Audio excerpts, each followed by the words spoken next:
photograph. That's what I like. For me, it's like I painted this. This is I took a picture of this band here. Look at it. You know, so but it's both are fun, and especially when people dig it. And I had a really good experience doing we played at like World of Beer all the time, and all our friends came out, and we got to go to different bars all over the place. And the real challenge is when you went to places that none of your friends are there. Yeah. And it's just you and a new crowd, and then you use, even if it's just 4 people the other people are like it and everything, and they're having fun, but they're just there to have their own. I remember we played World of Beer in Miami, and that was a really tough show because, one, you're supposed to be in the background, even though you're on this big stage and you're playing rock music. Yeah. But they tell you don't bring your equipment except for your guitars, and you're going to plug into their PA. So it's another level.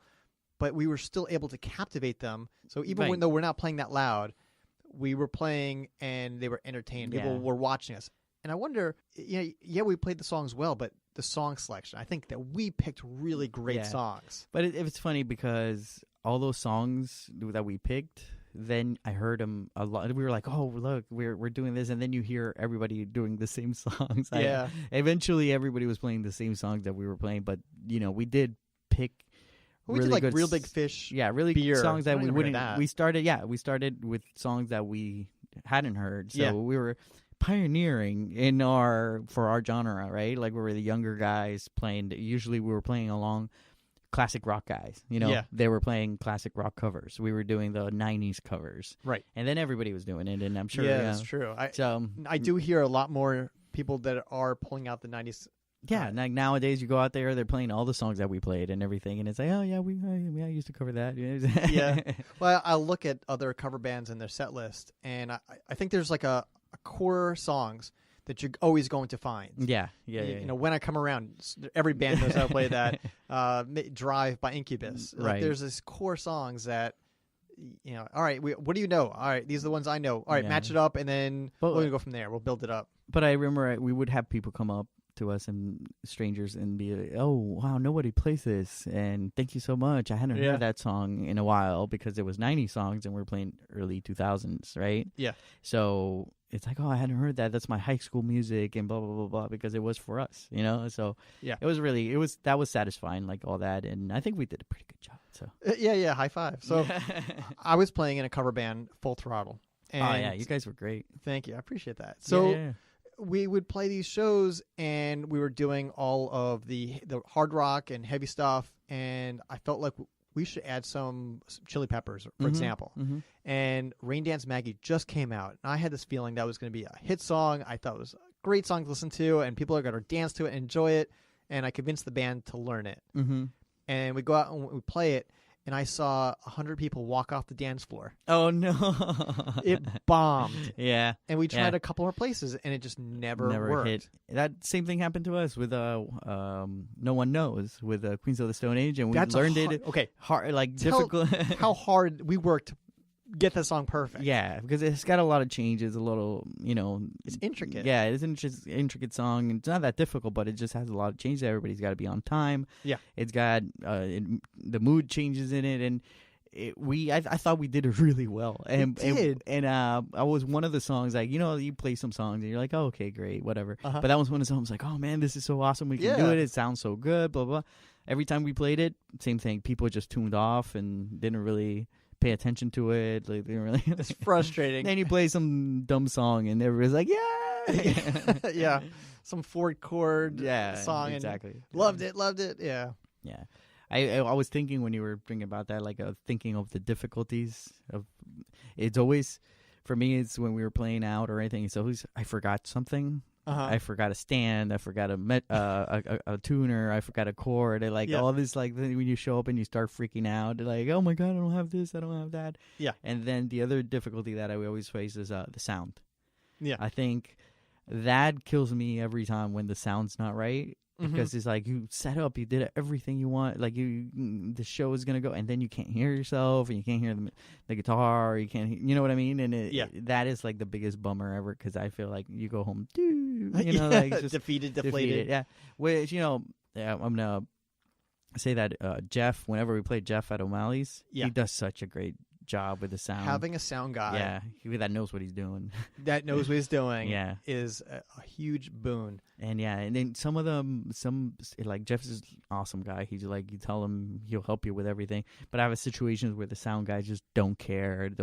They kind of get mad if you ask them anything, or they turn it down on purpose. And you know, so it's finding a good sound guy, or when you have to do your own sound, it kind of sucks because when you're up there in a change up of a song, something might need to go up and down, and you can't do it in mid-song, right? Right. So we usually have, like, if we have a friend that's a musician, I'll tell them, like, please stand out there and change it. Just come up to the stage and change it, and that usually helps out. But once you're up there, it's over. Well, usually, especially in a cover band setting, you start off and the bar's got a couple people in there, but it's not so busy. Mm-hmm. And then as the night progresses, place starts filling up and getting louder. So you need to start your volume down low, right? And gradually go up. But your stuff tweaks differently as you start raising the volume. Yeah. And without having that person there to help, right, it sucks. And depending who you're playing with, because some people are like their guitar a little louder, and they're just like, can you turn it down? And I played it with that full throttle. And my guitar player, he had this giant speaker, like set of speakers on his side, and then he would put the same thing on my side. So I would be blasting you. I'm trying to listen to the bass, and I'm being drawn out. Yeah, it's I've had the worst thing I think I had is one time we were playing at this place, and I couldn't hear the guitar. I could only hear the bounce off the wall. Yeah, so it sounded like a half a step lower. Oh no.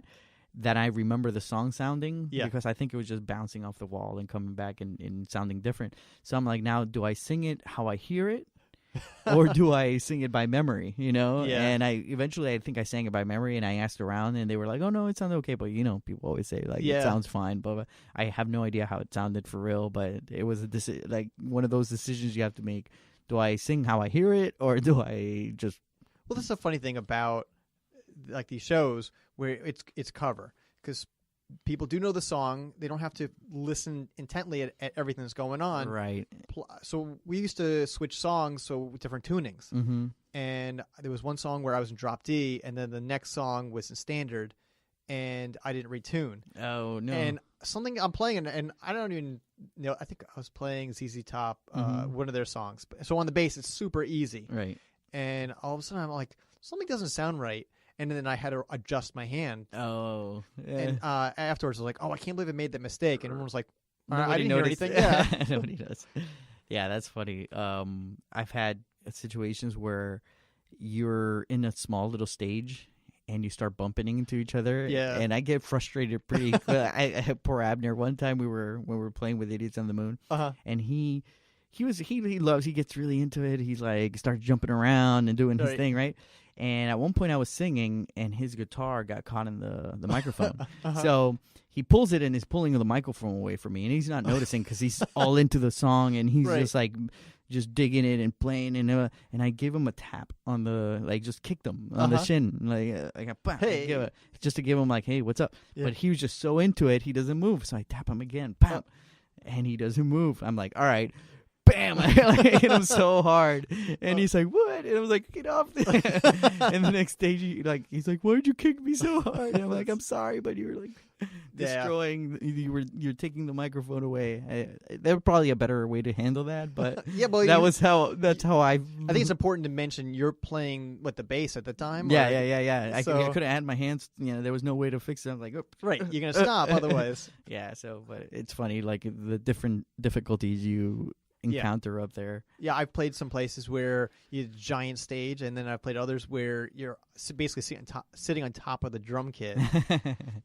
Was that with the Yetis at a World of Beer when Nash was playing with you guys? Well, there's two Nash stories. I just remember that I showed up, and I see Adam just going crazy, and he's not the one to lose it, but he lost it. He was he was yelling at him, "Play the song, sing the song," because I think they had looped 3 times around the intro, this guy wouldn't sing. That was Pumped Up Kicks. Oh, that's what it was. And we were at World of Beer, Clematis. That's the one. And we're doing the intro, and all he's got to do is start singing. Right. It's the same thing. Like, there's no kicking. I feel like it's like jump rope, right? Yeah. Like when the person is waiting to jump in, you got the jump rope going. Yeah. So and it's a couple of revolutions around, and start singing. Go, go, go. And Adam. And he wouldn't, and I think he got mad, so he wouldn't sing. I think it was like they were having a like on stage meltdown. You try to avoid those at all costs. But sometimes, I've seen him happen with a lot of bands, and so you feel like what's that when you feel embarrassed for? Yeah, he's like, like don't fight him. And I've done it. Again with when we're doing the video. We're supposed to play along the track so that we can match it to the video. So, we did the first one; it was fine, and I had a little bit of the bass going to kind of keep track of where I was singing because it's hard to match it up. Right. But then on the second take, everybody turned their stuff on. So I could not hear anything. Oh no! And the track is going off the track, and I'm like, "Turn your things down!" And like trying to still the crowd's still doing their thing and everything. I'm like just yelling at everybody. At one point there, everybody's like, "Calm down!" I'm like, "No." Yeah. It turned out fine, but it was just you in that moment. You're trying to fix it, make it sound good. Yeah, you want to be as professional looking as possible, but at the same time, you also want to fix whatever the problem is. Yeah, and it's how do you do that? Yeah, I going back to what we talked about with equipment issues, and I was having problems between my bass, my cabin, and my amp, and I still haven't. I don't know what the problem is because it's still not working perfect. But I was at a show, and my bass just cut out. Mm-hmm. And I'm messing with the equipment and trying to get to work, and it's just not working out. Yeah, that's the worst. And I'm getting frustrated. And this guy comes up to me, and I don't know what he said, but I wanted to just hit him over the head with the bass so bad. Like, now's not the time. Right. He came up to you. I see you have a problem. Yeah, some comment, some smarty comment. Look, I know he's drinking. He's having a good time, and he was probably thought he was hilarious. That's so funny that you mentioned the whole guy thing. That when guys approach you, like because they approach me too. Like after I'm singing, and then there's like the ones you appreciate. They're like, oh, but then there's the ones that are like a little too intense in your face and trying to like get your attention. And I'm like, just personal space. Yes.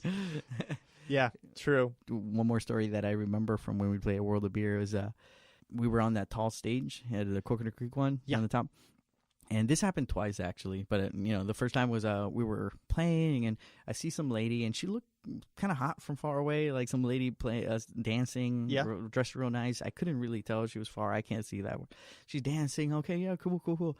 Then she, just runs off to the side and climbs the stairs. Yeah. Like, she jumps the fence. Yeah. The little fence that not a fence, but so people that have never been to this place, just to give you an idea, it's a weird layout in this bar. There's not a lot of bar space, but the way it works behind the bar and up a level, that's what the stage for the band. Mm-hmm. We are on the second story of this place. There's the stairway. And there's the stairs that wind around. And in order to get to this, you have to walk either through this hallway or there's a handicap section that's supposed to help people up. Right. So she jumped the stairs going up. But the thing is, this lady's like wearing a dress. Yeah. And she jumps up with the thing, and everybody says she was like not wearing underwear, and like they were like, and then she gets up there, and it's like she gets up there and she starts like dancing on me, and I look at her, and she's like a 60-some-year-old lady that I was like, yeah. And then they kind of yelled at us for her being up there. Oh, because Mark said, "Oh yeah, get up here." Oh, he did. Oh, okay. You don't do that. Like it's a small little space, and you could cause an sure. So the girl comes up there and she's dancing on me, and then she goes and kisses Adam, and her girlfriends are down on the bottom thing looking at us like, like you guys are in trouble. And then it happened again a second time. We were there, but there was a different lady, and she also jumps the thing, gets up there, starts dancing, and like we're like, okay, please, we enjoy that you're enjoying it. Well, so I had the wireless for the bass, and I used to like to get onto the dance floor and dance with people, and I thought it was fun. Mm-hmm. And I just remember one time where there was a sea of people, and it just parts, and this girl, she was pretty heavy, which is okay, and I'll dance with anybody. I don't care. Yeah, right. But this one, she started running at me was a charging, if you will. And she like does this 180 and starts grinding on my bass. So now I can't play because the strings are covered with her butt. And